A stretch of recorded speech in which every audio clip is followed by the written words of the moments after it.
17 февралдан 20 февралга чейин Болгарияда күрөш боюнча адаттагы Данколов Никола Петров мелдеш өтөт. Анда кыргызстандык грек-римчилер барып өз күчтөрүн сынап көрүшөт.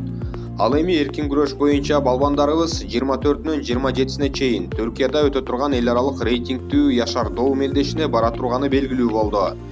Грек-рим күрөш боюнча Кыргызстандын атынан 55 кг салмакта Балбай Дордуаков, 60-та Жоламан Шаршенбеков менен Нурмухамед Абдуллаев бара турган болду. Дүйнөдөгү күчтүү балбандарды өзүнө чогулткан бул мелдеште Нурмухамед үчүн жакшы сыноо болот десек жарашат. 63 кг салмакта Тынар Шаршенбеков менен Эрмек Каныбек уулу экөө барып медаль алууга аракет кылышат. Быйылкы өлкө чемпионатында эки балбан финалга чыгып катуу күрөштү көрсөтүштү. Мурунку жылдарга салыштырмалуу Эрмектин салмагы да өсүп, физикалык жактан даярдыгы да өтө мыкты болуп калгандыгын байкадык.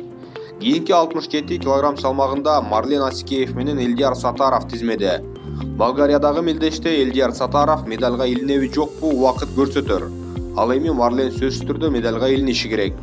72 кг салмагында быйыл өлкө чемпионатын жеңген. Былтыр КМШ оюндарында күмүш медальга ээ болгон Адилхан Нурланбеков барса, 77-де Акжол Махмудов менен Акылбек Талантбеков бара турган болду. 82-де Калидин Асикеев болсо, 87-де Азат Салидинов менен Мелис Айтбеков күрөшө турган болду. Бул спортчулар үчүн да мелдеш оңой болбосо керек. Калидинде салыштырмалуу тажрыйбасы бар.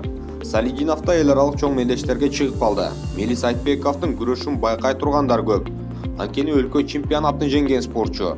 97 кг салмагында биздин мыкты балбандарыбыздын арасынан Өзүр Жусупбеков болсо, 130-да Роман Ким барат. Өзүр Жусупбеков бул салмакта медальга сөзсүз түрдө илине турган балбандардан.